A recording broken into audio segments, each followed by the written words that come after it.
evening and welcome to the 628th episode of Travel Itch.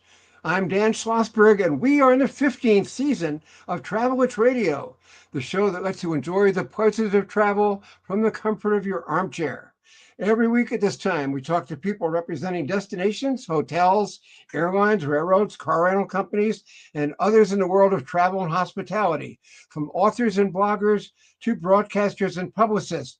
If it's got anything to do with travel, it's got everything to do with Travel Itch. Our guest tonight is travel writer Dan Shryock. Welcome, Dan, to Travel Itch Radio. Hi, Dan. Thanks for having me. Well, any Dan is welcome on this show for sure. And life comes in cycles, and so does travel journalism. But our guest today has combined cycling and writing to become an expert on cycle tourism. And this is the first time we're doing this. How did you get into this, Dan? I started riding a bike for recreation and exercise in 2010 and started watching the Tour de France and enjoyed the scenery. Didn't know about the competition, but the scenery of riding through France, I thought this looks like fun. So now I do it on the West Coast here. Well, you're wearing a Pittsburgh Pirates hat, but that's not where you're based, is it? No, I'm in Salem, Oregon. Okay. Why is your most of your cycle tourism work within the Pacific Northwest? That's your home territory, states of California, Oregon, and Washington. It's a matter of convenience. I can put my bike in the car and get somewhere. For example, in the middle of April, we'll be doing a week's tour in California. It's just easy to get to places. Well, tell our viewers about your book on Oregon's official scenic bikeway network. When did it come out, and did it fill a void in travel cycling literature? Boy, two great questions. First of all, Oregon launched in 2009 the first ever network of state scenic bikeways. And they've added bikeways over time. There are now 18 of them. Um, and I wrote the book in, published the book in 2024. In 1 year, I rode all 17 of the routes with friends. I say 17. I'm not contradicting with the 18 earlier. They added an 18th since the book came out. But the book is now 2 years old next week. Oh, terrific. And There and it is. and and as you asked about any void, there aren't too many cycling books these days. In that so much information is accessible online. This is not a guidebook. It is experiences, discoveries along the road, and you don't have to ride the bike to enjoy the scenic bikeways. It's kind of an exploration of rural Oregon. Well, you've got all kinds of pictures and things that I can pick from to show our viewers. This one's one of my favorites, The Coming Storm. Beautiful shot. Where was that taken? That is on the Going to the Sun Road in Glacier National Park in Montana. Um, Beautiful road. It's a climb, much easier with an e-bike. But there's a period of time in June when they've cleared all the snow, but they haven't allowed cars on the road yet, and so bicyclists and hikers flood to that stretch of road and enjoy a spot that I wouldn't ride it with when there's traffic, but I'll definitely do it again when it's absent of traffic. Don't you post just about weekly about destination cycling experiences? I do. I have a Substack, which is a platform where writers can publish whatever they want. There's a variety of topics on there.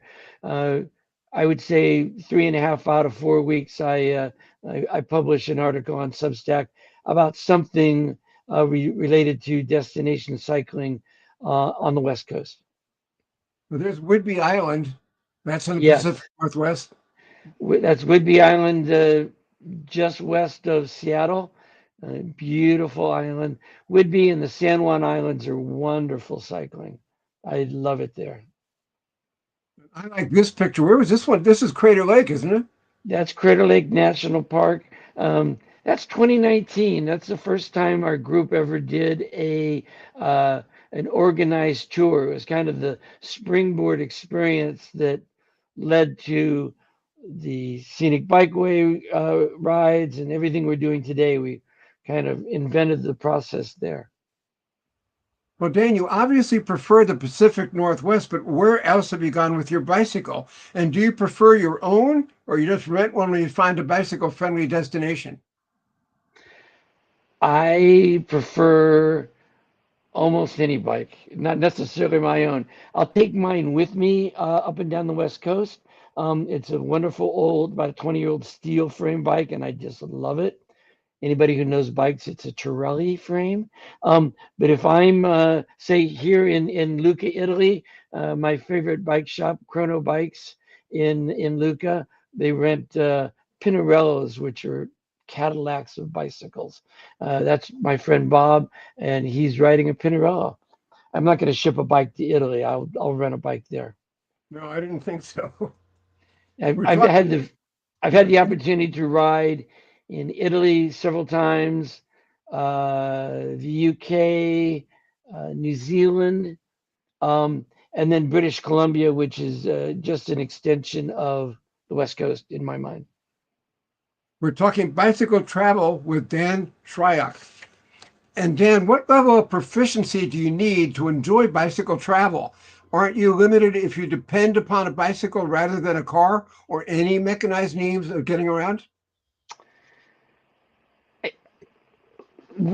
You're not going to be able to cover, uh, unless you're a very experienced cyclist, you're not going to cover 60 or 100 miles a day, but you can enjoy cycling in an exploratory way in a specific area. And you don't need any high level of experience. E-bikes have made it so easy. If you find a flat route, a rail to trail route, um, there's so many ways to do this as an entry into the experience, and then you can branch out and do harder things. The more the more experience you have. Have you written about organized guided cycling tours, or do you plan to do that? And do you understand the fundamentals behind them? I have, and I will. I do understand the fundamentals. There are three organizations in the Pacific Northwest that come to mind. Cycle Oregon, it's a nonprofit, uh, obviously in Oregon. Cascade Bicycle Club in Seattle, and then there's a group called Bicycle Rides Northwest. They all do guided tours. They're all nonprofits. And they do a wonderful job of moving people along. I have not done a for-profit tour. I would like to, but I haven't gotten to that point yet. Dan, is it fair to say your focus is on self-guided experiences? Right now, it is, yes. But like what I like to believe is that with a little bit of research, you can do this on your own and start small with a little bike ride, grow your experience level, and pretty soon you're planning trips around California or Oregon or Washington. With your expertise, can you put together a great cycling adventure anywhere from Bend, Oregon to Lucca, Italy? And please explain why Lucca is your go-to Italian cycling destination. Yeah, I could put it together with a certain amount of research. I could put together a bike tour um, uh, just about anywhere.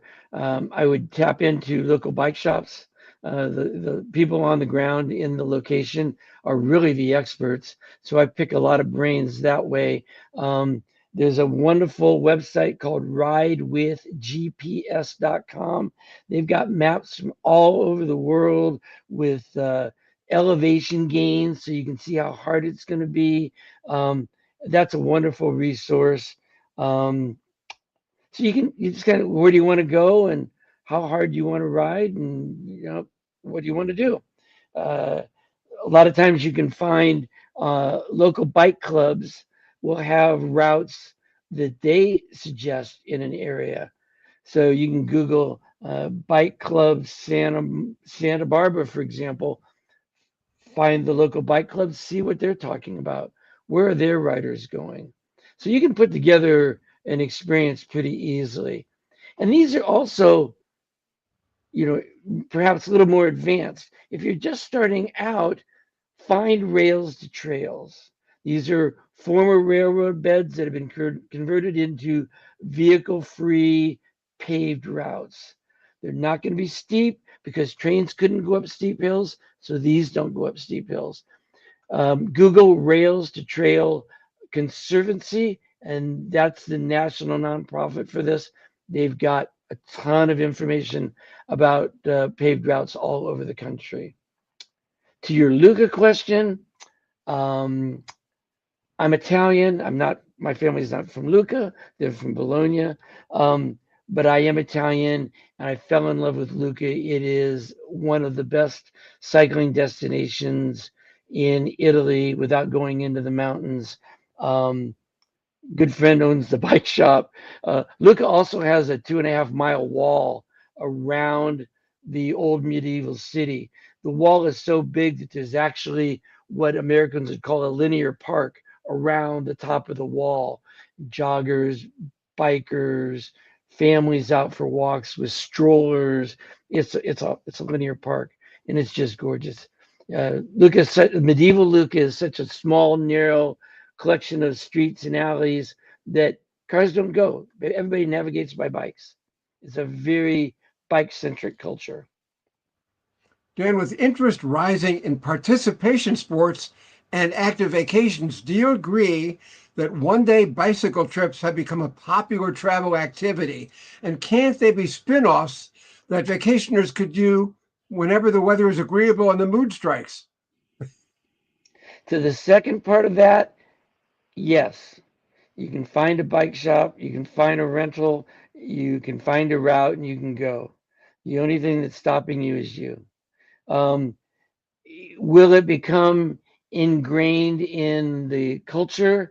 America is a car-centric culture, and I don't think we'll ever have a network, a bike-friendly network, say, well, certainly never like Amsterdam, but we're, we're always going to be battling against the cars. So that's why these rails or trails are so handy because you can escape the cars.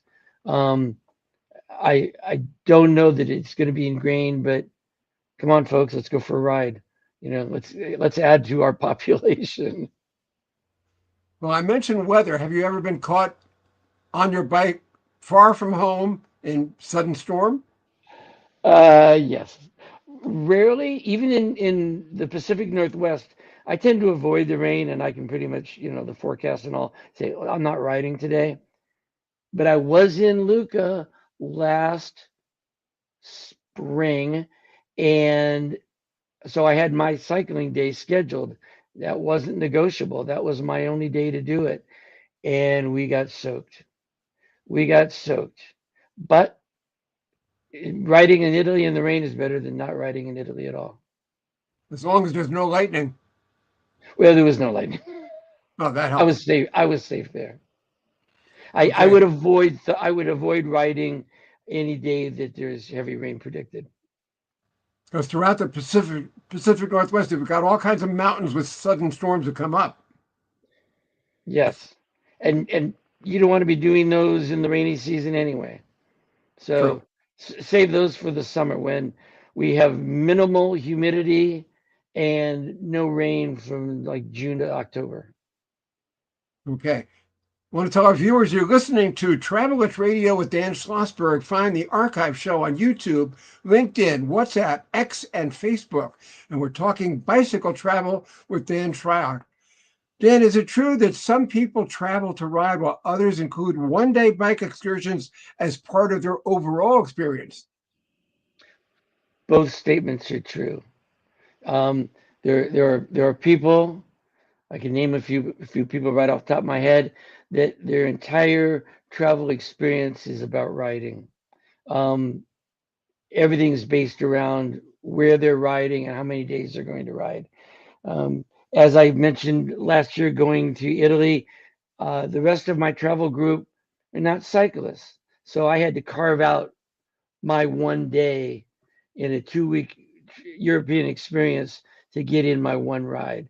Um, one day, 5 days, 2 weeks of riding, as long as you can squeeze something in. Well, having been to Crater Lake myself, this is absolutely gorgeous. This is a, a caldera of an extinct volcano filled with gorgeous blue water. Just gorgeous. You agree? Oh yes, that's Mount Masuma was the mountain, and when it erupted, without checking my notes, about 11,000 years ago, it blew out its guts, and the mountain collapsed on itself, leaving this crater, this caldera, and it is one, if not the deepest lake in the country, and it's so blue as a result. And I should say that the 36-mile ride around the lake area is one of the most challenging, thrilling, beautiful cycling experiences in the Pacific Northwest. Okay. And notice the bicycle in the far right-hand corner. There's a bicycle there. You can see it. It's not the main part of the picture, but it's the reason the picture is there. Absolutely. Okay, what is an e-bike and where can they be found and enjoyed? Are e-bike users more likely to ride on gravel roads or paved trails rather than sharing roads with regular motor traffic? E-bikes, first of all, I want to say that there's nothing wrong with an e-bike. There's some purists that say, oh, you never catch me on an e-bike. An e-bike's a wonderful thing. If it gets you on the bike and it gets you outside and experiencing cycling and getting exercise, it's a good thing. They ride beside regular bikes all the time. Um, where an e-bike goes is wherever the cyclist wants to go. I've been on e-mountain bikes. I've been on e-gravel bikes and road bikes. Um, Wherever you want to ride, you can take a traditional bike or an e-bike. And what is an e-bike? It's just simply the easiest way is it's pedal assist on the lower class, the lighter e-bikes. Lighter, I by mean less power. You have to move the pedals to get the electrical motor boost. If you think you're going to glide and use it as a motorcycle, then you've got to get a, a class 3 bike, and that's got more power. It's more expensive, blah, blah. But regular class 1 bike, it's just assisted pedaling, help you get up that hill or that tilt in the road a little bit. Dan, a few months ago, you were part of a podcast with an Oregon outdoors writer in which you discussed the most beautiful road biking routes. Please share with our viewers. Well, the podcast was with the local newspaper, the Statesman Journal in Salem, and the writer and podcast host is Zach Ernest. And Zach is what I believe to be one of the best outdoors writers I've ever read. Also, a very good guy. And he had me on, and we talked about some of my favorite rides around the state. Um, Most often referring to the scenic bikeways rather than just any road. Um, the scenic bikeways are not the 18 best routes in the state. They're representative of the best kinds of routes in the state.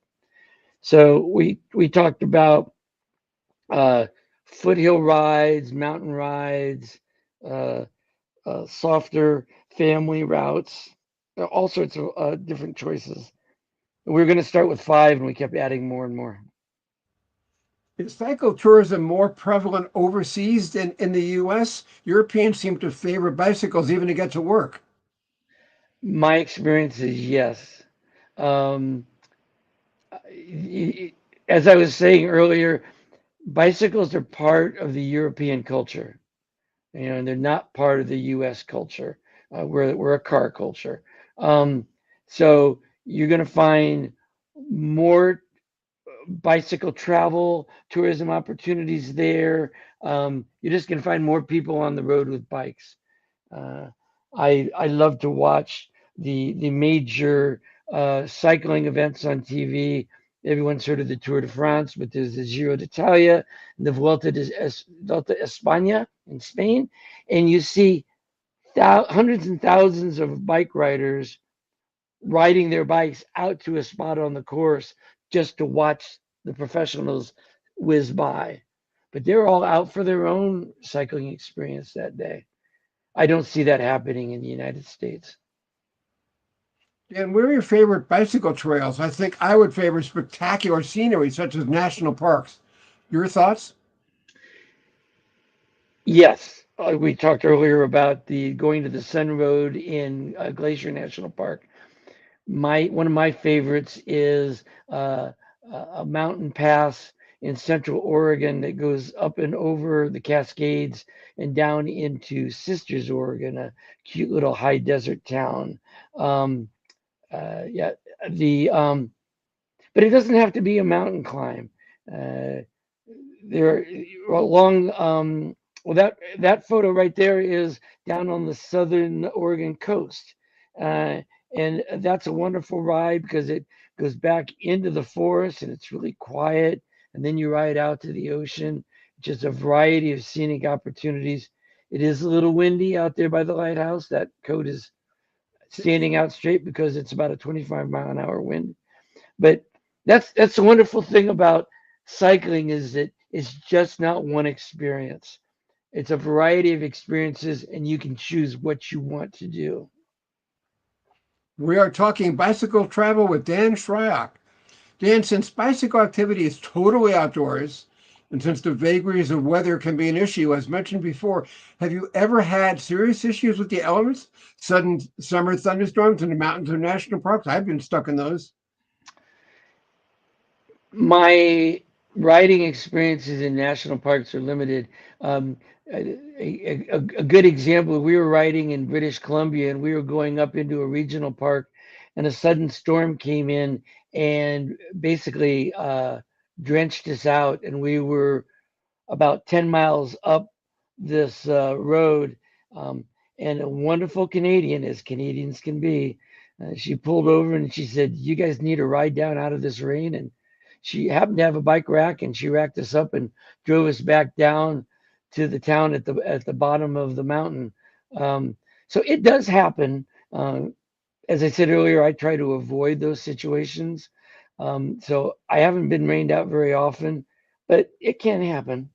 And you plan for it, you dress appropriately, you deal with it.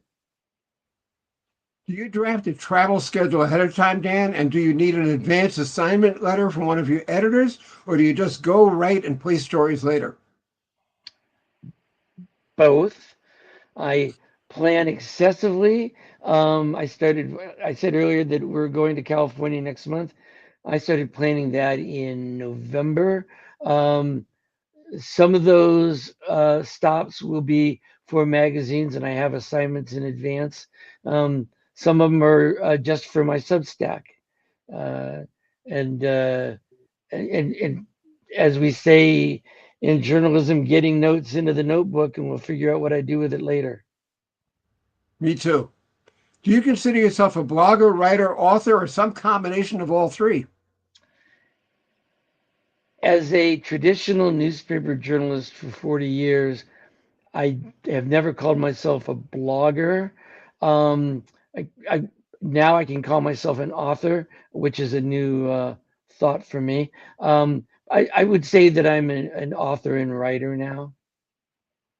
Good answer. Dan, did you have a bike as a kid and keep getting better and better ones as you became an adult? Uh, yes, I had a bike as a kid, and no, I went from say age 18 to a number that I'm not going to quote here, where I did not have a bicycle. But as a child, my bicycle was primarily to get me to the neighborhood swimming pool and to the baseball diamond. But it was my form of transportation, uh, which is the way it was back in the 60s. We all, rode to wherever we needed to go. But I got my nice road bike in 2010, and I've been down that path ever since. And do they get better and better? I'm now on my second bike, and it's an oldie but goodie, and it's wonderful. I don't need a high-end bike. I don't need a $5,000 bike. Technically, nobody needs a $5,000 bike. Dan, do you Check that. prefer to ride alone with your family or with a press group? I have never ridden with a press group. Um, most everything I do is uh, on my own initiative. I do have three friends that I ride with on most trips, um, and they go with me on these research trips, and they help me find routes. They share their experiences, their descriptions. They also pose, as you see there in the picture, um, as my models. I make them go back and ride back around a curve again and again till I get the right picture. Um, so I've never been, you don't find too many press groups, I guess is the real answer. I'm kind of uh, a lone bicycle journalist. Dan, since you And have a definite specialty as a travel journalist, do you also have special outlets? What are some of them? Northwest Travel and Life magazine is uh, a publication out of Washington State, and it covers a vast a variety of travel angles for the Pacific Northwest. Um, they are kind enough to run a few cycling articles for me each year, but it's not a cycling magazine. Excuse me. They just launched Southwest Travel and Life, and I'll have articles in that. I'm sorry. um, and then there's miscellaneous bicycling magazines like Cycling West and Cycle California, smaller publications that carry my articles. We're talking bicycle travel with Dan Schrock. Dan, please tell us about your books, past, present, and future. Well, as you were kind enough to show the book before, Cycling Across Oregon is my first and only book at this time. Uh, I am thinking about a second book, uh, or perhaps even a third, but um, these are a lot of work, and it take a lot of brainstorming to figure out what I'm going to do.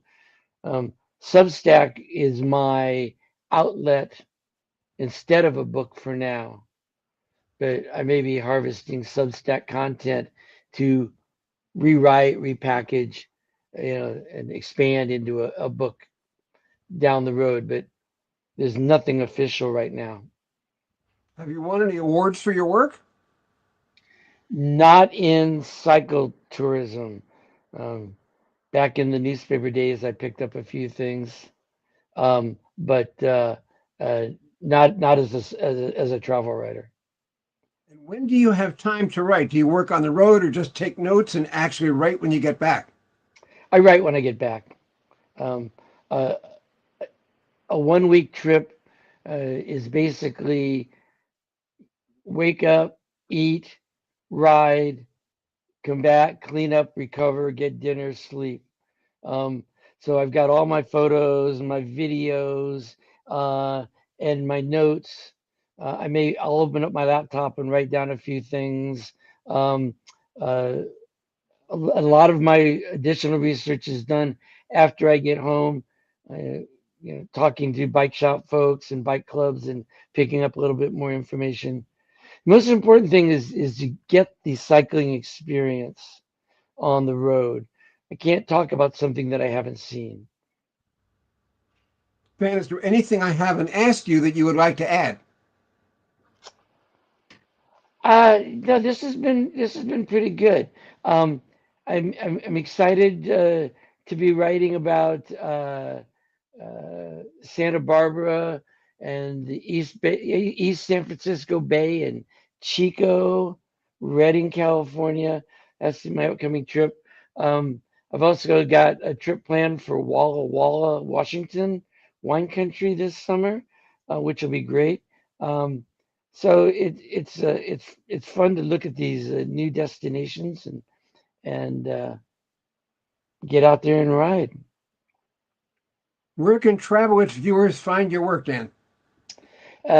You can find Cycling Across Oregon um, on Amazon. If you are Amazon averse, you can go to your local bookstore and they can, they probably don't stock it, but they can order it for you. Um, and I endorse you supporting your local bookstore.